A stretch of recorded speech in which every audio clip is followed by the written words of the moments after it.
যে সুদের সাথে জড়িত 4 জন ব্যক্তি সমান।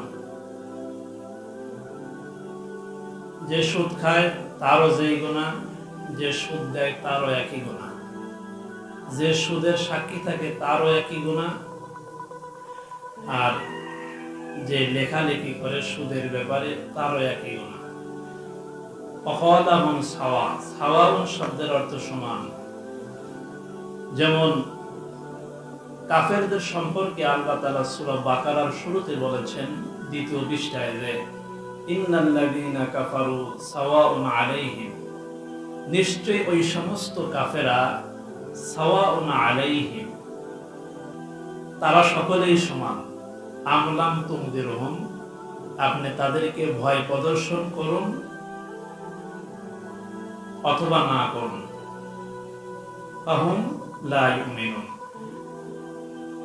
তারা ঈমান আনবে না।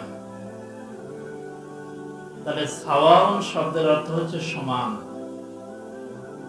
এজন্য আল্লাহ রাসূল বললেন যে আকিলার রিবা ওয়া মুকিলাহু ওয়া কাতিবাহু ওয়া শাহিদাইহি ওয়া ক্বালাহুম সাওয়া। হে নবী, আপনি বলেন আকিলার রিবা, যে সুদ খায়, ওয়া কাতিবাহু, আর যে সুদের কথা খাতায় লেখে, মুকিলাহু, যে সুদ দেয়, শাহিদাইহি, আর যে সাক্ষী থাকে, ওয়া ক্বালাহুম সাওয়া। হে নবী, আপনি বলুন তারা সবাই সমান, সকলের একই গুনাহ।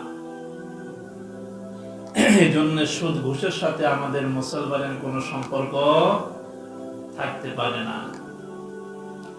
সুদের সবচেয়ে বড় গুনাহ হচ্ছে আল্লাহ এবং আল্লাহর রাসূলের সাথে যুদ্ধ করা। আর সুদের সবচেয়ে ছোট গুনাহ হচ্ছে নিজের মায়ের সাথে জিনা করা। বলুন নাউজুবিল্লাহ। তাহলে এই গুনাহগুলো ছোট না বড়? এটা থেকে আমাদের বেঁচে থাকতে হবে। আল্লাহ তাআলা আমাদের সবাইকে বেঁচে থাকার মতো তৌফিক দেন। সকলে বলি আল্লাহুম্মা আমিন।